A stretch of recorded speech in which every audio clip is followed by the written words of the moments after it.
Hello again, everyone. Welcome to another episode of Game Pass Grab Bag, your weekly podcast reviewing games from the Game Pass collection, bringing you all unique perspectives of varying skill range. What? I am the Sarge of this episode, Andrew. With me, Sheila the Tank, Liz, Hey guys. and with us are Donut, Keith, hello, and bringing up the rear, Caboose. Hey. This week, we had a listener request, so thank you so much, David Spare, who's been requesting heavily that we play Halo Reach. This is now the fourth Halo game that you've played, Liz. So Aaron's played them all, and this is what Keith's second? I think you played Halo 2. Oh, no, you did Infinite. I've played all of the Halos in some capacity throughout the years. Like I've played them all, whether or not I played them in depth. I've never played all of them in depth, but especially throughout the years at your house and stuff, like you guys always had Halos. I was just always playing Halos. I was going to say there is no way you weren't at a LAN party multiple times. Yeah, I said it. Let's not confuse it. Yeah, I have played more than 2 Halos. I just never played them regularly. I really only played them with you guys for the most part. What LAN party? You know, LAN, like before internet, Jeez. you would connect Xboxes to each other Missing out with a cord. It Liz. is about the nerdiest thing you could do in the mid-2000s, but also the coolest thing you could do in the mid-2000s. to say, or in the We 2020s. had remember we had 50-foot Ethernet cables Yeah. running from upstairs all the way downstairs to the back of the house. I remember carrying tube TVs around your Yeah. house, like up and down stairs. People would be Yep. sitting in the kitchen, like they'd have a TV sitting in the kitchen. What's funny is LAN parties have kind of come back a little bit. That's what I was saying. you'll It's see like the coolest online- thing in 2020 and the lamest thing Yeah, in you'll 2020. You'll Just see about- people just kind of huddled around computers mostly playing, which is it kind of cracks me up that it's still going strong even with online internet play being pretty normal right now. Yeah, Miss those days. I know. They were a ton of fun. We had the best parents where they were just like, all right, we're getting a hotel. You guys can have the house. There was a couple of friends were close to burning the house down with a pizza, but I mean, it always worked we out. gotta eat. But outside of that, they were just like, you guys are a bunch of nerds. You're not going to do anything bad. No. Go ahead, do nerd things. We would literally be up playing Halo till 5 in the morning. There was no trickery. There was just us doing nerd things. I think that Very helps much so. your parents' ability to be like, yeah, go ahead. We just don't want to be present for this. Makes sense. All right. But so let's get into this. So we did Halo Reach, which, if you're kind of a newer listener, Halo Reach is Bungie, the original creators of Halo, Bungie Studios. This was their last Halo game before they passed off the IP to 343 Studios. But going around, I guess, the story a little bit, Halo Reach is a prequel to the original Halo games of Halo 1, 2, and 3 in ODST, where you are playing Noble Team, which is the last, well, not the last Spartan, but a Spartan team that is tasked to try to survive and complete a final mission on Halo Reach, which is a main military base that ends up getting taken over by the Covenant. But going around, I'll start this off because Aaron's fiddling with something over there. For me, for That's Halo not me. Reach, I'm probably going to piss some people off with this. This is still a game, but this is probably my least favorite Bungie Halo. So if you are going to play one Halo, I would say not do Halo Reach. Granted, because a lot of this too, even with the story, is definitely it's like, oh, we expect you to know. You've played the other Halos. They talk about Reach all the time. You should know what's going on. If you do not know what Reach is or what's going on, I think you're going to be easily lost, which I'm sure Liz could probably attest a little bit. But I think the game is still a lot of fun. It's still a Halo, so it's a lot of fun. But to me, I didn't find there to be as many iconic levels. Its music is kind of not as good. It's still very good, but everything about it was always meh about me, even the multiplayer. So to me, this is my least favorite Bungie game, but it is still definitely a game. Check it out. Liz, Liz, go let ahead, Liz go because she's the noob here. Okay, so this isn't my favorite Halo game, but it's not my Okay. least favorite. It's not just me. The multiplayer. What was the multiplayer one that I asked you about? I already forget. You told me the answer. Halo Wars. Yeah, that wasn't. Well, that's a real-time strategy. It's, yeah. It's they all live. still Halo. Yeah. That was probably my least favorite. This one I really did like. I think something we'll get into it later story-wise that kind of made it my least favorite of the regular Halo games. So it's still a game. I mean, I really like Halo, and I can't give it a pass.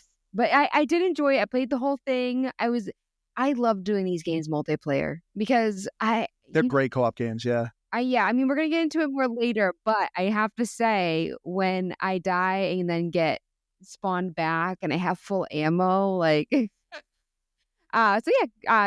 You know, this kind of hit at a good time. I just miss these games, Yeah. and I miss the storytelling of these. And this was such a nostalgia hit for me because I remember when this came out.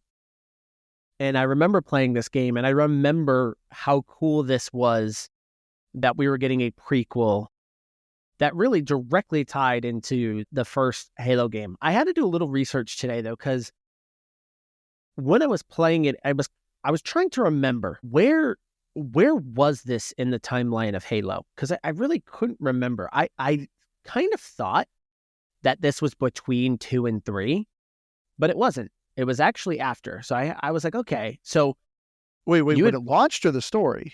when it came out. Yeah, not the story. When it launched. When it came out, this was Bungie's last Halo. So this was after 3. Which I didn't really remember. So they said that 1, 2, 3 came out, and then the studio split in 2. One team did ODST, which is probably my least favorite of the group. That should have been so much more. And I love Reach. ODST. I think ODST, I understand it. I understand why it's cool. And that's what I'm saying. I think it should have been so much more. So when playing this, I was kind of trying to think, like, would you call this a part of the main Halo series, or would you almost call this like an expansion? Because to me, if you were to just find Reach as an expansion to Halo, I would be like, oh, this makes way more sense to me, because it doesn't. Gameplay is so drastic, though. That's the other thing. That's the other reason why I had to look this up, because I don't like Halo 4. And I don't really like Halo 5. This was honestly probably the last Halo I loved. I didn't mind Infinite. Infinite of the more recent ones, I don't mind. But this was the last one I remember truly loving. But yeah, your pickups, being able to sprint, being able to do that armor lock thing. I was like, man, when did that happen? I thought that was all Halo 4. I did not really remember that being in Reach until we replayed it. But gosh darn, it just feels good to play these games again. A game that had a thought out story. The story, and especially when you play Halo 1, all kind of makes sense. So it's hard for me to play this and not feel a little sense of, man, I miss this. Yeah, this is a game for me. This is a game. I miss this so much. Now, correct me if I'm wrong. Like Halo, There's the start. Halo in general is like really one of the first person shooters that like focused on story in any way. Like I'm sure there was some others that came before, but I feel like they were the first that really like it was. It obviously Half-Life.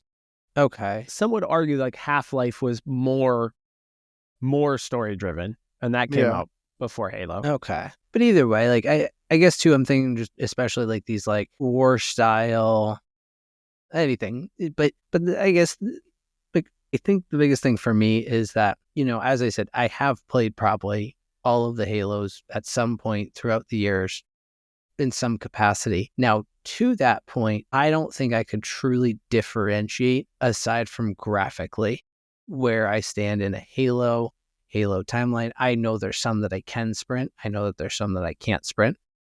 Like there's weird little things that I know are different throughout it. And I'm like, okay, I remember, like that's how I could probably pick it up as a trigger. But story-wise, I have no idea. Because for the most part, I've never fully played the storylines of all of these. Like that's the biggest thing I haven't done. I've mostly always played multiplayer if I played Halo.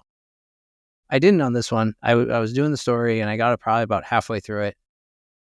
I probably could have finished it. I didn't know it's wicked short. But story-wise, I kind of just was like, okay, cool. Halo. I knew it was a prequel somewhere. Like timeline-wise, is it like Halo 1 prequel or is it? It's Halo 1 prequel. Literally, Like the full game ends at the Halo. beginning cutscene of Halo 1. Okay. So that explains some of the things that I at least kind of found funny from a story perspective. But gameplay-wise, this is something too that I'm like, I don't know if it's a Halo thing, but some of the way that the controls work on this were just absolutely driving me bonkers. But that's neither here nor there. All you really want to hear from me right now is Gamer Pass. I mean, overall, it's a game. It is. I just know I'm on the wrong side of history if I say anything other than that. It's just that nothing for me personally gets excited to play a Halo game, as you know. But I have questions, and I'm going to get to those.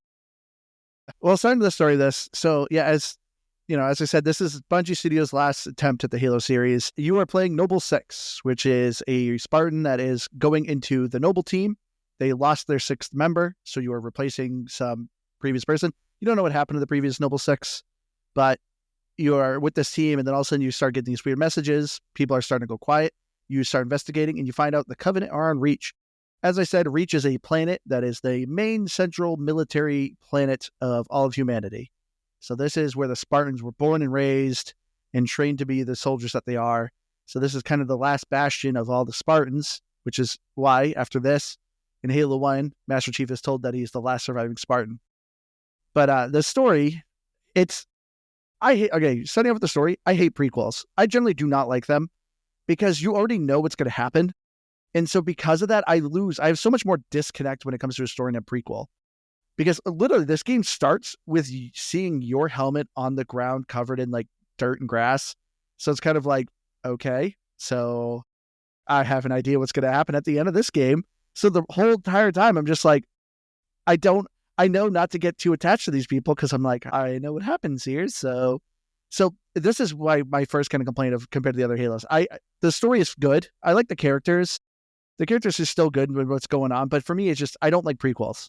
I agree. And for me, knowing the outcome, I was able to really guess the steps that were going to come. Yeah. And I don't know how much I can say. Like, it's an old game, but I don't want to give spoilers. 2010. Yeah, but I guessed it all. Like people being picked off, the end, which I think was supposed to guess be... the first one. You're like, Andrew, does he die? Andrew, does he die? Well, no, You're very bad at it. like I knew everyone was going to die, but like even the end, which I think was kind of supposed to be shocking, it wasn't. When you're fighting at the very end, and so for me, it's like, yeah, and then George, he was my favorite. So Jorge or George? It's George. He kept calling him George, so okay. that's no, you could be right. I don't know. I mean, I'm pretty sure they say if George. they're saying George, Yeah, I believe you guys. I'm not. I just but then they assumed had it the was sad music, and it was just like I just feel like a failure. And it makes me think too, like if you're going into battle, knowing that you're gonna lose, and you're just buying time, trying to kill as many bad guys as you can. But during that trek to get there, it must be exhausting. I was emotionally exhausted with these characters. And I'm just like, people have really done that where they're like, we're losing this war. Now we're just, waiting our time. Just doing our best. People. The hold on one ending second. to this Andrew, game can is a you top minimize 5 that? ending. Sure. For me, like of all the video games I've played, it's a top 5 ending for me. Really? You know why? The game is a game about bravery, and the ending reminded me so much of Saving Private Ryan, where it's just like you're being overwhelmed and you're just taking out guys. But it did, like, all you were trying to do was get to that end goal, which leads into the first film. And it gave me Saving Private Ryan vibes of just more and more coming. And you're playing it and you're thinking, how far can I make this? Like I can get through this. I can do it. I'll never forget it. I thought that was an outstanding ending. I love that to the game. Playing this game back now reminded me of something more recent though. The kind of core, like leading into the first Halo game. This reminded me a lot of Star Wars Rogue One, the movie. Yeah. Where the whole premise of that movie is them trying to get something to get it onto a ship that leads into the very first Star Wars film. And to me, it reminded me when I'm playing Halo Reach again, where I'm like, man, this reminds me of Star Wars. And I don't know. I kind of love that it just directly, there is no hangover between the two. This ends directly into the first Halo game. Maybe it's nostalgia. Maybe it's just nostalgia that hit me a little bit when I was playing this, but... Once again, Aaron, sucker to nostalgia. Well, why are we picking games that came out in 2010? What am I supposed to do with this? What am I supposed to do with this? Well, I also want to point out too, with like the most not disappointing, but I feel like one of the saddest moments was someone sacrifices themselves and they realize it was all for nothing. Bravery. Kind No, of it thing. wasn't for nothing. But no, It was for but then they bravery. realize there's way more ahead than they thought. Like they thought that was the worst, and then it's 7 times that. And then the guy said, I mean, we should be so lucky to think that we're saving the world when we die. He did not save them. He thought that's what he sacrificed. And I'm not saying he shouldn't have sacrificed himself. I'm just saying when you saw those other ships, you're like, bro, that was heartbreaking. And so for me, it's like you see all that sacrifice but it leads to Master Chief. It leads to the guy actually saving everybody. So their sacrifice and their commitment to the mission is what results in all the rest of the Halos. So doesn't make it any less depressing. I mean, like sure, you're supposed to love these guys. I mean. Yeah, it was depressing, especially when you see those other ships and you're just like, I wanted to see him there till the end. That was the funniest sneak. Yeah, that was sounded like you very clapped. strange, Steve. Yeah. But I will say that it is great that this game actually gave me emotion, where I was just like, oh, it's a bummer. Or like, not that guy. And like seeing them like carry people and stuff. And I don't like feelings, but I'm not putting it against the game, but I don't like feelings. That's a challenge too, the emotional tie-in, because you don't see their faces. So, well, I guess you do a little bit. Yeah. But most of the game, you're looking at just a helmet. So even and I think almost all the scenes where they're getting killed, maybe with the exception of one, where you actually see his face when he's piloting the ship. But outside of that, like, I think that's a challenging thing to do when you're not really seeing expression for a lot of them that are dying, or those that are being sad because somebody's died. That's because one of the most iconic deaths is Cats, because it's so sudden, and that's the one that, like, I've seen that meme so many times of just like, because it just happens. I'm even thinking about this era of Xbox though, of not only was this like, yeah, it was an emotional game, but then even thinking about Gears of War was coming out at this time too, and Gears of War was also very emotional, and it did a really good job of its storytelling.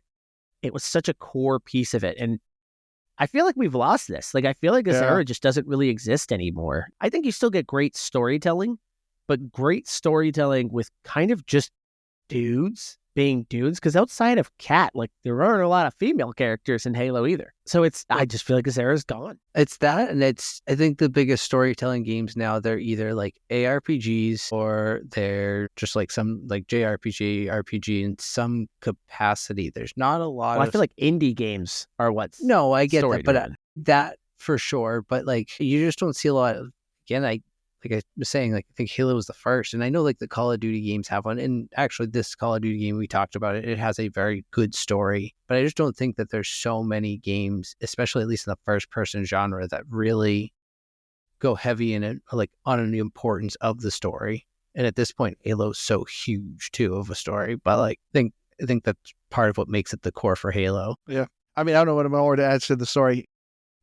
To me, this story it's good. I like these characters, because this is the other thing too that's very surprising. Because as you've been playing these games, you've been playing as Master Chief, who really at this point had no personality. It very much was like little banter between him and Cortana. So that's why it was kind of a big departure. If you now have these 6 Spartans, you see their face. It is a lot more emotion attached to it. But like I said, for me, I understand where you're coming from, Aaron, of like feeling the bravery. I get that. But it's just a lot of the story beats, I was just kind of like, I know what's going to happen. Well, could you, maybe, Andrew, do you remember this? Because I remember you read the Halo book. Is Reach really referenced in the first 3 Halo games? Or was that a book first? No. It was referenced in the games. Can't recall. So it's always very heavy snippets. Literally in Halo 1, you hear soldiers, just like the NPCs say like, oh, this is for Reach. Like they'll say these random little snippets. Once you play 2 and 3, they talk a little bit more about like, oh, we lost a lot of Armada on Reach. And, you know, because literally Halo 1 starts with you saying, you're the last Spartan. You know, the planet just fell where the Spartans are usually at, and you're the last one. So it did always reference it, but it never was super heavy until a little bit later on. So that's why, like, this game, as I said at the beginning of this game, if you don't know what's going on, you don't know what Reach is. So I was trying to explain to Liz, I'm like, do you know Reach? Do you understand the significance? And which did you, Liz? I don't know if you remember your answer. Okay. So obviously it did enough because Liz has now played Halo 1, 2, and Infinite. So she obviously has played a little of these games. Yeah, I just couldn't, which again, props to these guys for having a story created that you wouldn't actually even show until 3 games later, which I think is kind of impressive. So Reach is mentioned in the first one. I just didn't recall that. I know obviously you're the last Spartan there, but clearly they had a place and a story already thought out before they even were going to make a game on this. That was something that was going to come obviously after Halo 3. So kudos to them for kind of thinking in advance. So that was going to be my question is like, and is this like confirmed for sure? Like they actually knew, how far in advance had they planned this story out? Have they ever said, or do they really know? Because I get where you're coming from. It would make sense. I'm just curious though, like, because not me personally, but if like someone who has story writing capacity and like that's what they specialize in, you have 4 games worth of content. Putting together a prequel I don't want to say shouldn't be too hard. Obviously, a lot of prequels fall flat on their face. It's just like there's content there, I guess, and the quality of it's the quality of it.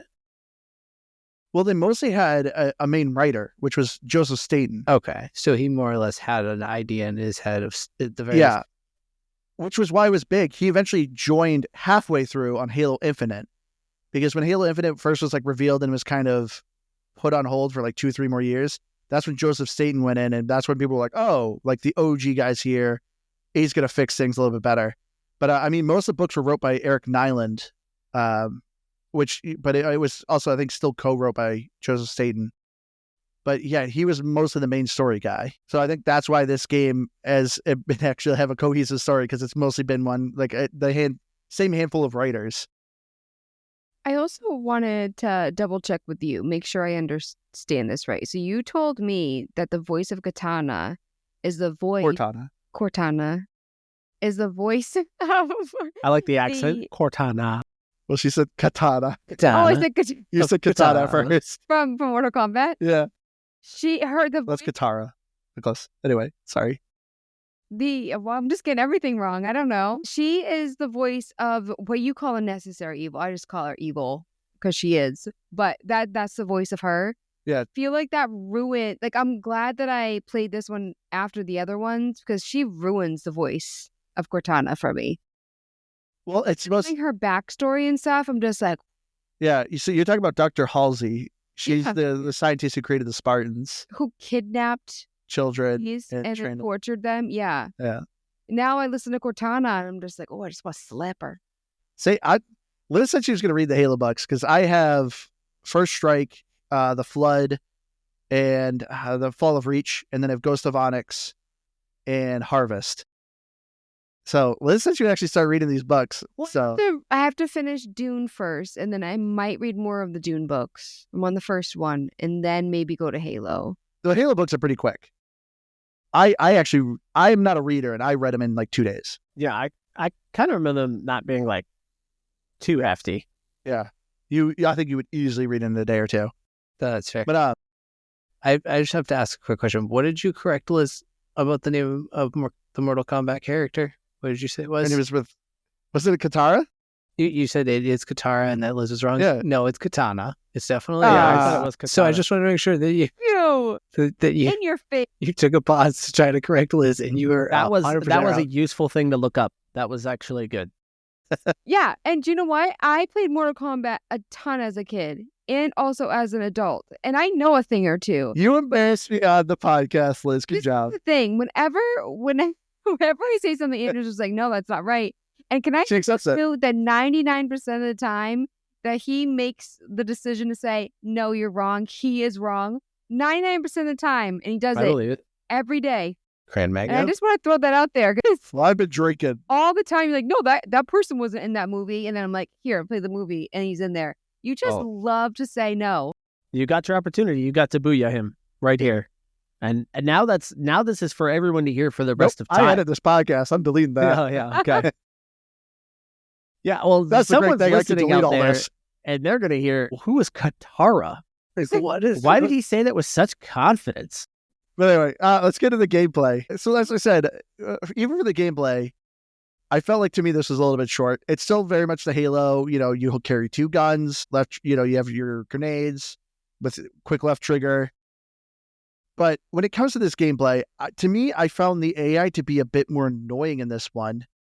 Usually in the other Halos, the AI was more like taking cover, falling back, regrouping. In this one, I just felt like the AI, all they did was dodge all the time. They're just constantly sidestepping back and forth, which is just annoying. To me, it wasn't like, oh, like this AI is smart. It's like, no, they're just bobbing and weaving everywhere and just throwing stuff. And I'm like, Right. So to me, I felt like the AI was a step back in this. And the other thing I hate, I do not like the equipment. Because I even remember in the multiplayer, this is the first Halo you had a loadout. You got to pick what equipment you start with. I don't like it. I don't like the equipment. I think the armor lock, the bubble shield, all that stuff. Because in the third one, Halo 3, they had a well, this one is called armor abilities, but Halo 3 is called equipment. And I didn't really care for the equipment in that one either. But this time it was just evolved into these armor abilities. So seeing it in the single player, I'm just like, this is kind of annoying. But I forgot about some of the fun levels in Halo Reach. The random time you're actually flying a ship and doing space combat. The Bullfrog area where you have jump backs and you're with a bunch of ODSTs kind of clearing this rubble. Those were kind of fun economic moments. But overall, to me, the story, when it came to the gameplay, also too, they added a lot of Halo or Covenant weapons in this game. And all of them suck. Instead of the plasma rifle, it's like the storm rifle, which isn't very good. They had this lock-on grenade launcher with the Hydra, I think it was called. That one's okay, but you only see it like twice. I agree with your points, but I also just want to add that I felt like this was the Halo game that I struggled the most with ammo. I felt I had to constantly switch my gun, and whenever on the ground, there was always just like one type of enemy weapon. I'd go over like 5, and it was all the same crappy one that I didn't like. So I definitely felt like the guns and ammo were worse in this game. And then going back to like the when you can do the shield or the jetpack and stuff, Abilities, yeah. I kept accidentally getting rid of my sprint, and it drove me nuts because I depended on that. I had to run away quite a bit. I actually, it's not a screenshot when it's a video. I recorded a lot of my fails. I know. I was going to make a compilation of Liz's fails. They're pretty funny. She saved them, so don't get mad at me. No, one of them you said, you're like, oh, you're not going to save that one? And then you held down the thing. I saw you do it. Did you hold down the ones for when I was, a team player and doing a great job? No. Probably not. No, but I was really bad. I'm the worst teammate for games like this. But yeah, so we took a lot of videos of me doing terrible. I kind of want to take a shot at Andrew. Just because I keep him rolling. I always say he gets hung up on weird things. Getting hung up on the AI in this game. AI, for one, is who cares? You're a super soldier. Well, it's the gameplay. Yes, and the AI's never been good in these. They've never been good at these. Halo 1 was very iconic with it. If you killed the elite, the grunts would fall back to either regroup with another elite or enough of them would gather together in order to fight you. For its time, I don't know how this is that much different. I don't think this is that much different. But you're also missing one of the most important gameplay elements that I don't know if existed. I don't think it's existed in any other Halo, not that I can remember. And that's that you can drive a forklift. Yeah. Valid point. And that forklift this is new. That's new in this one. Is awesome. Is it though? Yeah, because then I just want to see how far I can get in the forklift. Once I see a forklift and I can drive that forklift, then I'm like, well, how far can I take this thing? Can I take it to the end of the level? I'm sure somebody's done this, but love that element of it. But I'm with you. Liz. Obviously, I don't think anybody liked the armor powers or whatever they were referenced in this game. Yeah. But especially how gaming has gone, going back to 2010 is really difficult. It's really difficult. I hit grenade all of the time when I'm trying to look down a scope. I'm always pushing in the sprint button because every video game for the past 8 years has had those. 10,000%. Like the left trigger button and then also right bumper. I messed up. I'm reloading. I was like, Andrew, I'm reloading. And he's like, that's not the reload button. And I'm like, what do you mean? Every other game, it's a reload button. Andrew, what is going on with you? I'm trying to put up Liz's fails. I know, but you're going to like 50 different things. I'm hearing a do. It's so hard to concentrate when they're talking. You When I don't- have 50 screens and noises coming up. This is a new thing this year. Every time we've recorded this year, it's like I'm trying to can't. give you something to look for viewers to look at. Other tabs. You were under other tabs, and then like things were going off. You're just too fixated on these things. You just need to move on. Fine. So You can put and maybe it's a 2010 thing, I guess, is what it comes down to. But yeah, the button layout was driving me nuts. The fact that, and you guys have already said, but like having the sprint, but not always having the sprint. But then remembering that when I did have it anyways, I had to hit X to use it. Like the X isn't a sprint button. It's the same as like A is a jump button. And it is in this game, thankfully. I But love jumping. like the Y to reload, that's all right. I'm not totally against that one. But all of the button layout, it's a mess. And it doesn't feel comfortable for me.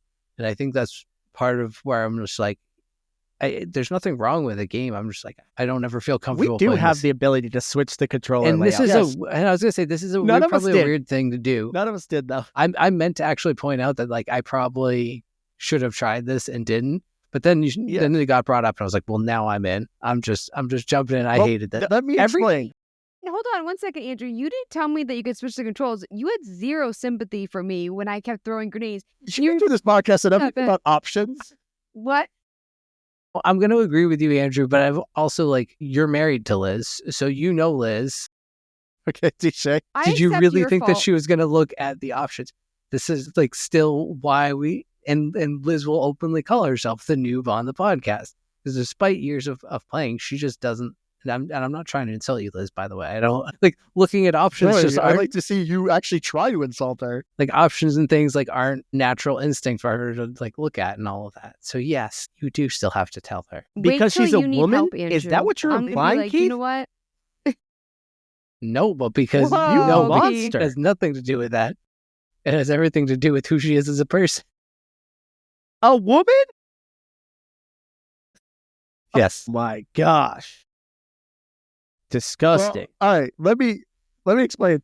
Okay, I didn't think, Liz, you would get so hung up on it. So these controls are essentially universal controls because we all played on Master Chief Collection, I'm assuming, correct? Yeah. Yes. Okay. So Master Chief Collection is all of the Halos. So they created essentially a universal control. So if you switch to any of the Halos, you would have a general idea what the controls are. And so this is not the original controls. Right bumper was not the original reload in this game. It was originally X, but it was the 360 controller. And then originally, obviously, Halo 1 was the OG Xbox, which had the black and white button. So this was just their way of creating a universal control that kind of semi-spained all the games. But why would they pick that? But it's been like that in all the other Halos we've played, Liz. No, you're saying it was originally X. Yeah. Saying like when they were like, hey, let's change this so that it's all universal. I'm like, Because the X button drastically changed with these armor abilities and then gadget pickups and Halo 3, 4, and then Reach. They all had a different ability. But I think X and Halo 1 and 2, I think was either your flashlight or switching grenades. I remember that. But that is the explanation. But I'm not fully against you guys. I do agree. It is a bit annoying at first. But yes, you do have the options to change the controls. You can change it to original control settings. That's fair. I wanted to point out too that Andrew noticed that my not love for the grunts, but I had sympathy for the grunts the first time we played. And this time around, I was just like, nope, I'm gonna kill all of you. And then Sympathy. I was so impressed I got headshots. I was so impressed. Well, I couldn't believe it. so Liz is referencing the awesome skull, the modifier you can do, the grunt birthday party.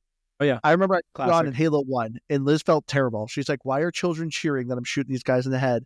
I feel so bad for them. Because, of course, in the earlier Halos, they're mostly sad of like, run away. And they say kind of pitiful things. So Liz felt bad for them. And this one, she was like, yeah, the children are cheering for me. Yeah. It's changed on this one. So she got a triple headshot. You were like, did you see that? And she clipped that. That's one of your clips I was going to put up until you yelled at me. Sorry. So this is sort of one of my gripes of Halo in general. It's like we're how many games in now? And there's been maybe 10 new enemies, at least on like a recurring basis. Like there's kind of always like one new big enemy here and there, but that's why I would argue this game is so good, because it has these core enemies, right. and I don't get sick of fighting them. No, but there's certain ones that you see and you're like, oh no, Well, like the guy with the sword. And I guess, and I know there's like different variations of the elite to their armor and all of that too. But like I feel like that's what changes. And I get where you're coming from, but I don't know. I guess if I just play this many years of a different game, at least when it comes to like something sci-fi, like Call of Duty, sure, I'm not looking for, people with 4 arms to come running out because it's Call of Duty. It's not supposed to be like The that. 4-armed But terrorists. this is a sci-fi game, and they didn't introduce the Swarm at one point, but outside of that, The Flood. Sorry, but there's never been like new alien races that have been introduced. Really, there has. It comes out later, but you're actually bringing up a good point though, because for as long as Halo had been around, I don't remember ever really hating the enemy variety. Like I always felt completely fine with the setup. That never seemed to be a big issue for me. I do think Halo in general has fumbled the Flood. I think it's crazy that the Flood really are prominent in the first one and just that's it. Because technically you do fully kill them in the third one. So if anything, I'm kind of glad that they're not backtracking like, oh, you didn't actually kill them. I get that, but they're iconic. Yeah, they are. That shows up more than halfway through the first game as suddenly you're introduced to this new enemy type. Then what are you fighting in 5? You're fighting the Forerunners, right? The Forerunners, yeah. So that's their new enemy type, was the Forerunners, which are fine. No, they suck. They're not fun to play. They're just they're robots. They're not memorable. Yeah. I think they nailed it with the Covenant and they nailed it with the Flood. I think that was just such a good combo that I just never really thought much of it. And then you get to the Forerunner, and I mean, they're really just in that game. And yeah, they're forgettable. You kind of move on. They're in Halo 4 and 5. I don't remember these ones. They weren't Infinite. I don't. No, they were a little bit Infinite. I don't remember playing 4. I think I don't know if I did. If I did, I do not remember anything in it. 4 was the better story, but worse multiplayer. 5 was the one with the worst story. Everyone roasts 5 to how bad it is with the campaign story. Prometheans. Do you remember how good the promo was for 5? For 5? Yeah. Oh, yeah, with the podcast. No, it was as like you were going rogue. The whole story was about... Yes. Did you listen to the podcast? Huh? There was a podcast about it. What do you mean? It was called like Unravel the Truth or something like that. But it literally was a prequel to Halo 5 talking about how these things are happening, and Master Chief is kind of looking like a villain. But then everyone was like, you're getting rid of Master Chief, and nobody liked it. And that's why Halo 5 is regarded as the worst story ever. Well, the story wasn't as good as the promos. The promos seemed interesting. Yeah. And then you got to the story and it was like half done. It really didn't, it did not match what they were promoting, because what they were promoting was cool. Like I kind of liked that idea, and it was kind of a cool way to kind of introduce new Spartans. But then when you played it, the story was totally different. And it was this weird Cortana story. And it was bad. That's why Halo Reach really is probably the last great Halo. Yeah. Everyone after it has, at least, you might have elements that you like about it. Like there's elements I liked about Infinite. I didn't hate Infinite, but it's definitely lacking in story, and it's just not it's not the same. Yeah. So I wanted to bring up at one point in this discussion of this game. I know we said a little bit, I think, in one of our side quest episodes, but there's heavy rumor that Halo is now coming to PlayStation. And there's also heavy rumor. So 343 Studios is now been closed down, quote unquote. It got renamed. They're now called Halo Studios. And they've unveiled some cinematics. I don't know if you guys have seen this. It looks like, Aaron, you have. But they've showed Halo now in Unreal Engine, which is also very new, because Halo has always been done on Slipspace Engine. I know, Liz, I'm speaking gibberish to you. Oh, yeah, over my head, yeah. But I wanted to ask you guys, though. So some people are curious, is the Halo's just getting remastered in Unreal Engine, or is it going to get rebooted? What do you guys think of the future of Halo? I mean, I don't understand the hatred for games going over to PlayStation or vice versa, any of that. It doesn't make sense to me. So if this were to go to PlayStation, cool. Do it. Good luck trying to play it, I guess, because your online network will probably be down. But outside of that, like, got him. But no, seriously, like, I don't care. None of that bothers me. So, like, I don't know. This isn't my protected brainchild. I didn't invent Halo. If they want to bring it to other platforms, let them do it. That's them. I don't know. Then your next question, I guess. Cool. I think I could see them doing a remaster of it, because why not? Just keep. Halo's one of those games that they could just keep remastering every time there's good enough technology, and people will be like, "Yep, I'm gonna play that." But they might not be able to do it with all of them, but pretty much like the original Halo, they could pretty much always do that, and I feel like people would just keep playing it.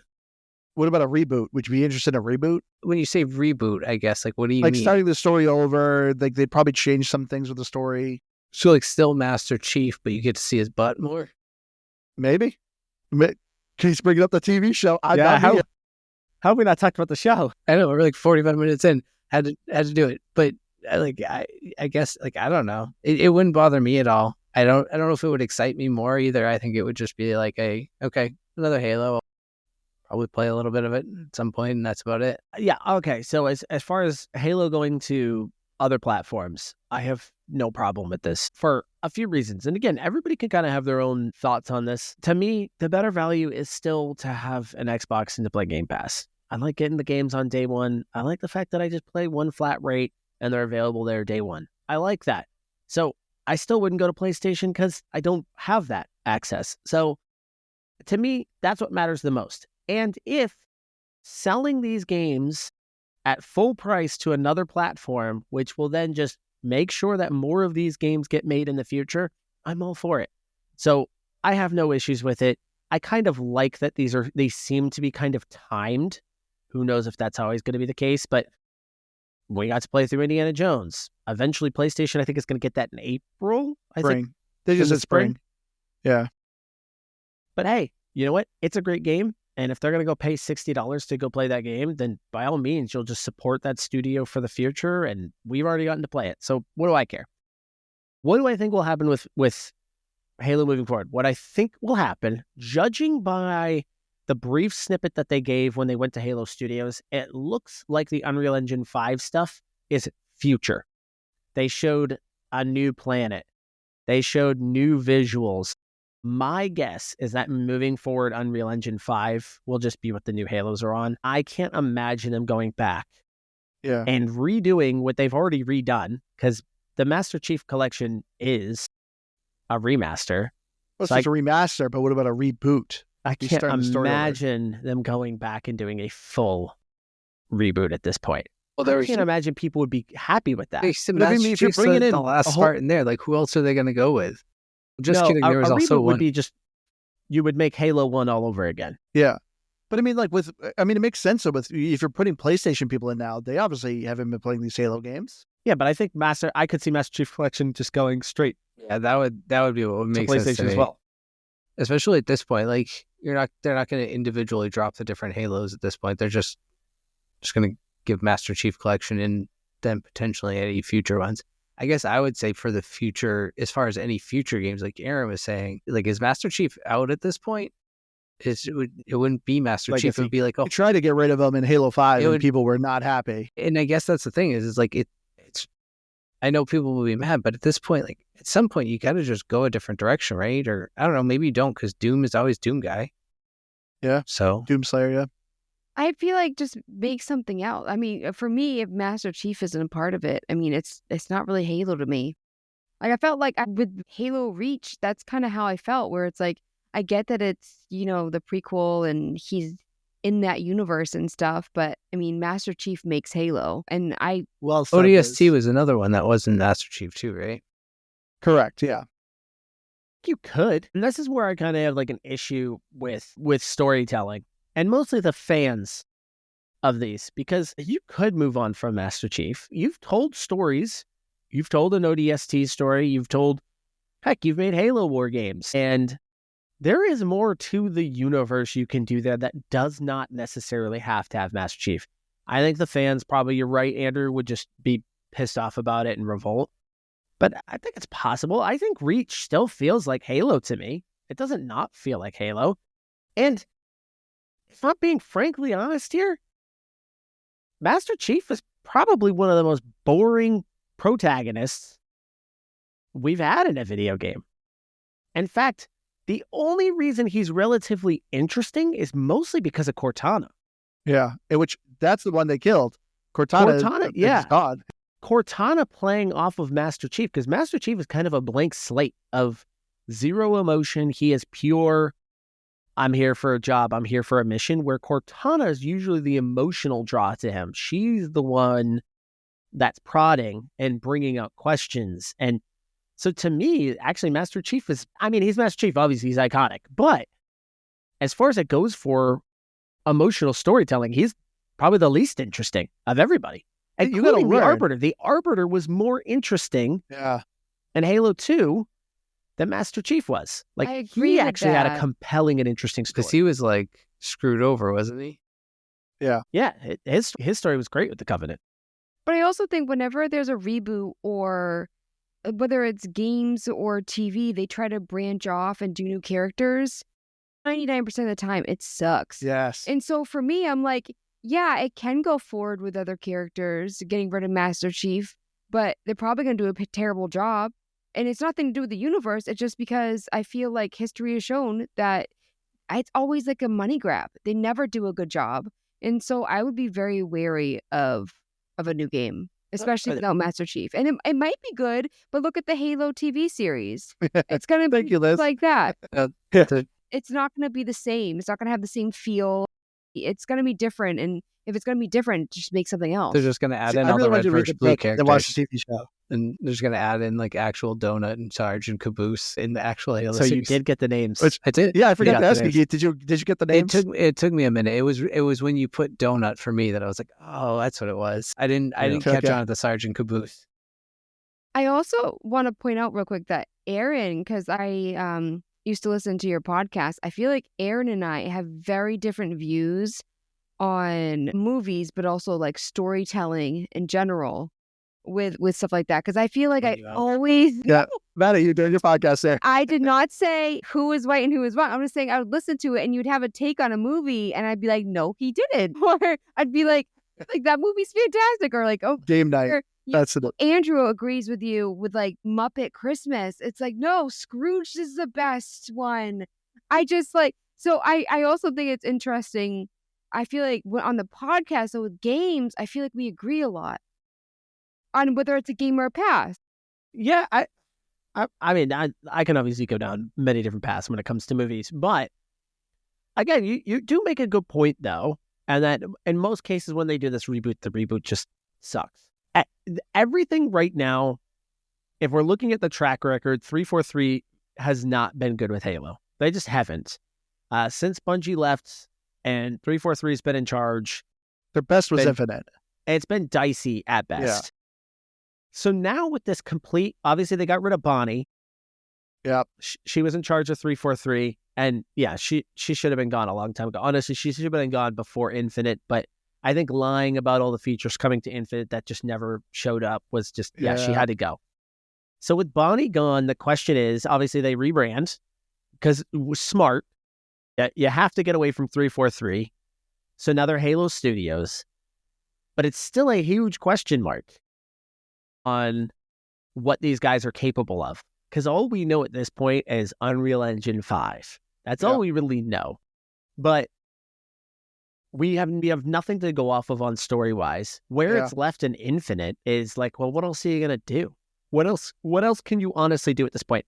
This is where I'm kind of with you, where like I could see a reboot making sense and just saying, you know what?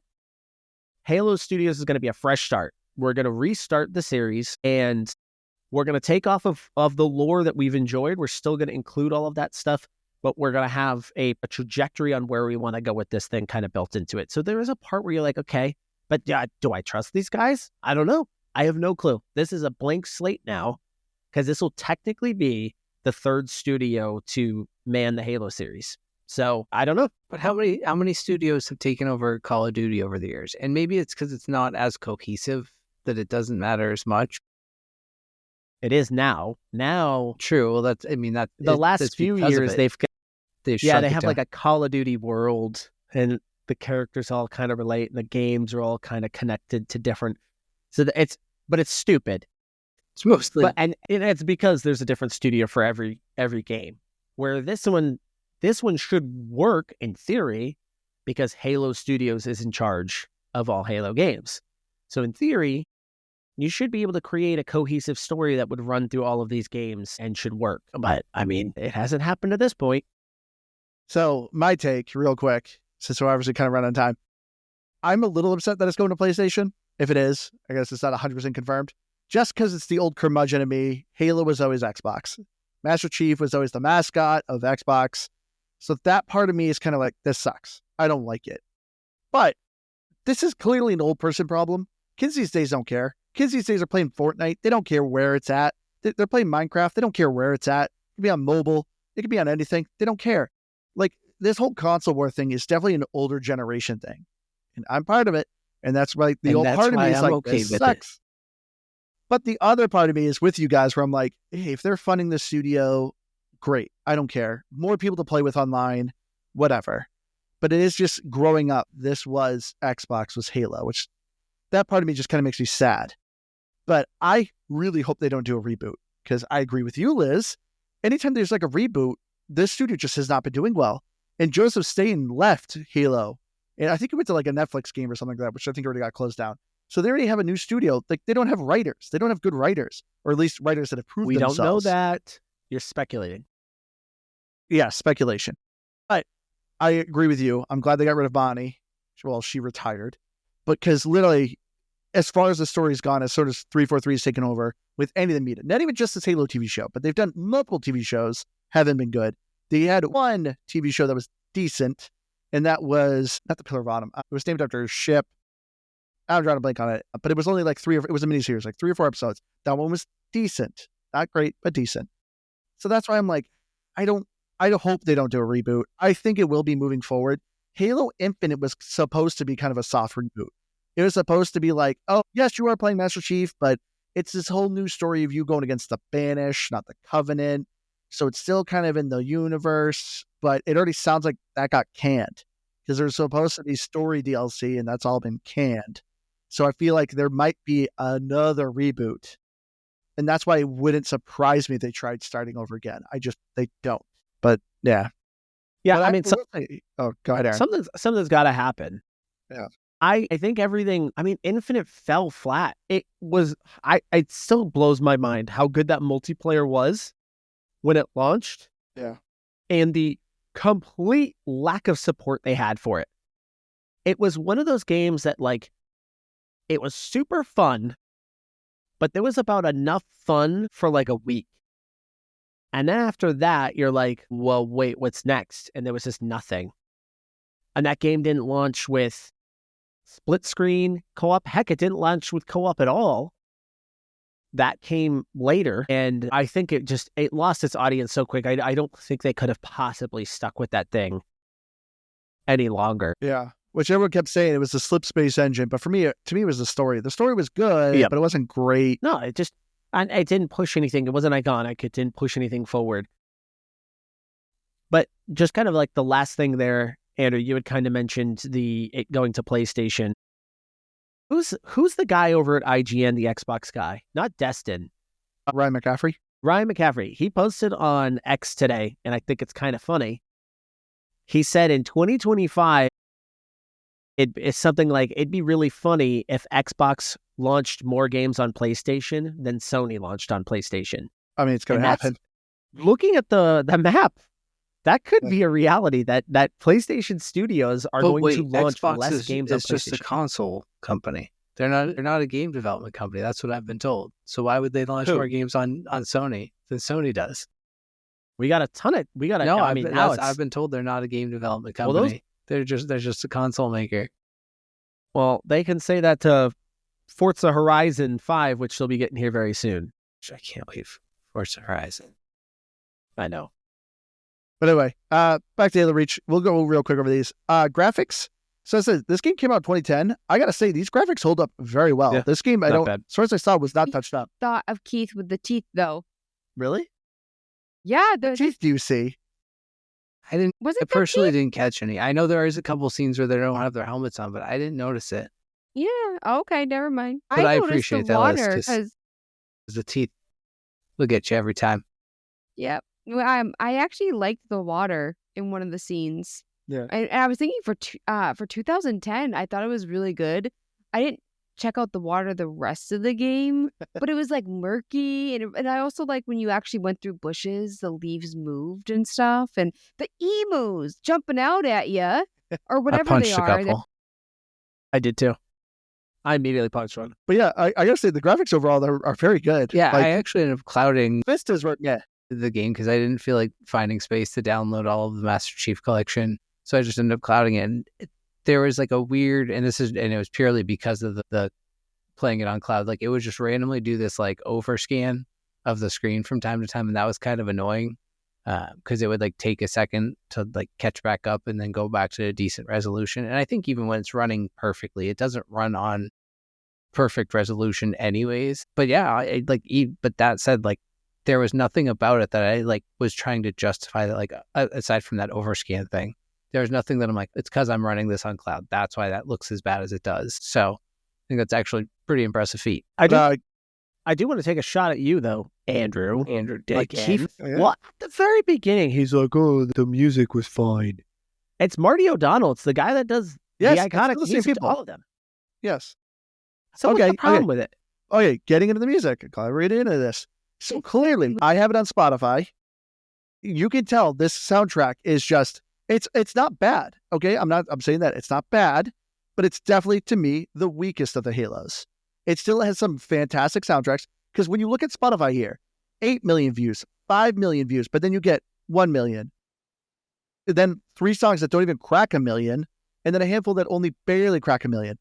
So clearly, there's soundtracks in here. So Overture, over 8 million. This is a fantastic song. It works. Oh wait, that's not it. It works very well. It's very iconic, very Halo.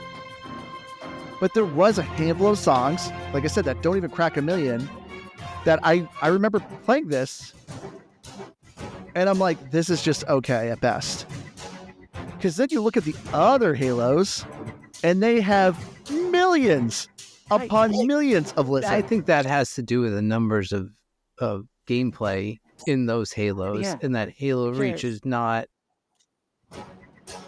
the first reach for Halo, if you will, to play a little pun there. I think that's but the problem is you're trying to compare an iconic soundtrack to something later, but it doesn't make it bad. It just means Didn't say bad. It's like, yeah, you kind of what's Guns You N' kinda Roses talked about it a download little bit at the numbers beginning. on like whatever album Welcome to the Jungle's on versus what was the Chinese Democracy one?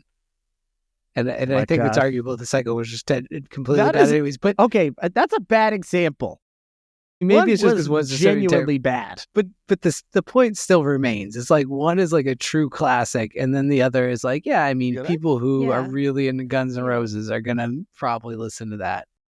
But outside of that, no one's listening to that. I think too, like people, there are always people who say the original is always best, and they will never listen to Andrew. the other music. That's Andrew. And so, but for me, I felt like the soundtrack it really fit the mood. I mean, when something sad happened, they made it real sad with that music, and then they also get you all jazzed up. Andrew's Oh my getting gosh. pissed right now. No, He's there was hearing one. this, and he's Okay, like, I can't remember what song it was. During one of the cutscenes, it was playing, and I'm like, this soundtrack is loud, and it's ruining the mood of this cutscene. I'm not, okay. Once again, like I said, it's not bad. To me, it's like pizza. Even bad pizza, it's still pizza. It's still good. I'm still gonna eat it. But it's just to me, it's the weakest of the Halo soundtracks. Well, okay, out of the original Bungie Studio Halos. I don't remember the first Halo soundtrack, but this just sounded like Halo to me. So I guess I don't really have a good opinion on it. You don't know the soundtrack? This song? please do not. It is iconic, but You So know what? far- there, up there. Because you're So- about to so do far- this with a chance. so He far said- what I've he gathered said, Please here. do not. Why are you still playing it? He can't hear it. Oh. I thought he said that. He's talking about you. So far, what I've gathered is the Halo Reach soundtrack is Guns N' Roses and pizza. I think. Yes. Do you have an analogy? that's- What's your analogy? that's what Aaron? you need to come Oh up no, I think that's perfect. It's Guns N' Roses pizza. No. That Don't is what cross it over is. Guns N' Roses and pizza. They're two different things. No, that's what Andrew said. It was pizza. You said it was Guns N' Roses. Right. But Guns N' Roses pizza isn't a thing. Although they Oh, probably no, have a it's- pizza shop open. They've probably opened one. You get enough money, you wouldn't be just start doing surprised. things. Wouldn't be surprised. Not right now. As far as achievements go, Yeah, because it was part of the Master Chief Collection. I didn't look up the achievements. which is fine. The achievements are kind of weird. Sometimes they pop up and I didn't do Yeah. anything. It's like, oh, you saw like something written or something, and I'm like, no, I Yeah, did not. you saw a restaurant menu, and it was like it was a value menu achievement. It was like, what is this achievement? I mean, it was nice to get it, but I definitely didn't find anything. So random. There was one Sergeant Buck, which obviously is in later Halos. He starts speaking. It's like there's an achievement called that voice sounds familiar. It's like what? It's so random. But yeah, this game's full of random achievements. When you're just playing it, they're just popping. They're all worth like 5 points though, but they're pretty fun. But let's get to our final thoughts here. I guess I'll kick us off here. So, like I said, for me, for Halo Reach, it's my least favorite Bungie Halo, and it's still just a ton of fun. Like, obviously, if you're playing through the series, absolutely do not skip it. It is still worth a lot of value. Has great story, great characters. It's just out of the gameplay, audio, and everything, it's just the weakest, but it's still way worth your time. But as I said before earlier, if this is the one Halo you're going to play, I wouldn't recommend this to be the one Halo you play. But yeah, we didn't even get into the multiplayer. This was the game that more defined Firefight, which is still in, obviously, Master Chief Collection. But I didn't care. This was also my least favorite Halo multiplayer to play as well, because like I said, this is the one that had loadouts. Overall, though, it's still Halo. It's still a lot of fun, still great storytelling, still great audio and music. But to me, this is just a solid 90. Keith, why don't you go next? I'll pick. I thought Liz was going. Oh, okay, Liz, you go. No, Liz goes last because she's Metacritic. Oh, all right. Yeah. It's like Halos are always a weird one for me to like actually rate, because there's like, do I hate Halo? Am I ever gonna hate a Halo? I don't think so. And I think that's the weird thing too, is like, and this is kind of like what Aaron was saying, like there's this weird thing about Halo fandom, is like someone who's a real fan of Halo, they're like, you can pick apart and be like, oh, I hate Halo 5. I think I could pick up Halo 5 and probably have just as much fun if I picked up Halo 1, 2, 3, any single one of them. Blasphemy. Maybe. But that's the thing, is like I think they're all fun, basically, and they all have a sense of fun to them. There's nothing about them that I dislike, but I've never gotten into the series. I am not a Halo fan. So I've never played through the stories in depthly and really learned about what's going on. I know the game and it's fun and I do like it. And there's really, I think it's, I don't want to say a pioneering game, but I think it really set the tone for where games went and how important first-person shooters became in the culture of gaming and just all of the things that Halo did. There's a lot to be said for it. Where does Halo Reach fall for me? Like I said, I don't know. How do I feel about my time playing it? It felt like Halo. I think overall, it's solid 87. Just because I don't know what else to rate it. And I think I said it's a game. Yeah, I think everybody said it was a game. Listen, like I mentioned earlier, I'm sticking with it. This is the last great Halo game so far. And I've enjoyed Infinite, but this one, as far as it goes for just playing the single player, so not even talking about the multiplayer, I know we really didn't do that. I didn't really spend a whole lot of time doing that. But, back in 2010, I probably spent a ludicrous amount of time on the multiplayer there. And this is still great.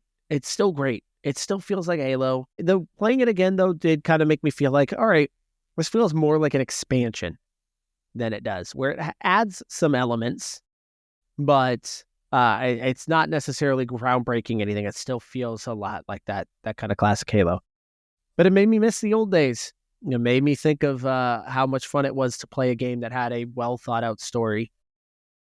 When you get to the end, that connection to Halo 1, all that stuff felt so good. Yeah.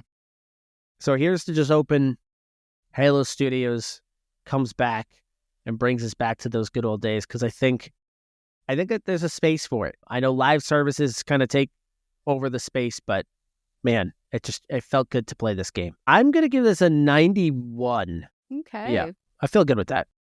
I was gonna give it an 87, but I'm like, I think I liked it at least one more point more than Keith. So I'm gonna give it an 88. Just because I really like Halo. And I feel like a jerk saying that. I feel like I like it one more than Keith, but I feel like I did like it more than Keith. And I was gonna give it an 87 though. Keith, you just came up with the perfect score. That's what happened. I mean, I'll go to 86 if you want. No. No. I love how arbitrary the number is. Like anybody just flips it to whatever the heck they want. Lower. It's fine. They don't even care. We got a text from Bungie. They said make it higher. Yeah. The same reason for the achievements. I didn't do Metacritic because it was the Master Chief Collection. I mean, those numbers were high. People love Halo. All right. But let's wrap it up here. Thank you all so much for joining us. Please join us in our Discord and our YouTube. Go to our link tree at linktree/GPGB, and you'll find the links to all our things, or go to GamePassGrow.com. Either one works. But yeah, we record every Wednesday around 8:30 EST, so come join us, say hi, or you can go to our YouTube and see our live recordings here. They're kind of a wreck, but they're kind of fun. I've been your hardcore gamer host, Andrew. You can find me on Xbox Live at Firebird01952. But yeah. Aaron, take it away. Thanks for having me again. I'm Wow. Okay. Well, This was a listener, Keith, so make sure you give David Spare a rating. you can check out Aaron streaming, well, with us, I guess, but also on our Game Pass Grab Bag YouTube page. I was half paying attention to your stream today, and I didn't realize you cut it at 13 minutes, and I kept getting so confused that when I'd look back, it'd be on a different video, and I was like, why does it keep cutting from the stream? So I'd keep going back. I think I probably streamed your stream like 5 times. I did not mean for it to collapse. I think because we've had snow here, it was like the internet was super spotty all day today. So it kept telling me it was streaming in poor quality. And it was like, if you continue to stream in poor quality, we're cutting it off. And apparently it did. It just shut me off. So I'm hoping I do not have those issues moving forward. Well, either way, it was kind of funny. Like I said, I think I watched it probably four or 5 times before I realized that it was actually like cut short. And then also I Googled Guns N' Roses pizza because I was curious. And I learned in 1993, Guns N' Roses ordered pizza in the middle of their show. And then they let the pizza girl who delivered it play the rest of the set in front of the audience. Just like Halo Reach, if you think about it. If you really think about it, it's just like Halo Reach. Yep. And I said David Spare. It was a Halo game. So obviously I wasn't enthused. 93. I gotta because the listener, I gotta rate it higher than whatever the highest rating of the game is. I think that's a new thing I'm gonna add in. And Aaron gave me Boo, 91. you coward! Yeah, 93. That dude is a 78 at best. And I'm Liz Noob, gamertag come on Dean, and I'm on Twitter and Instagram at Liz Noob. Noob is EW. But one thing, speaking of our listener, he also commented that he played this game when he was 4 years old. That's impressive. All right, he gets an 81. Stick with that 93. Anyway, thank you all for joining us. We love you all. We'll see you next week. Bye, guys.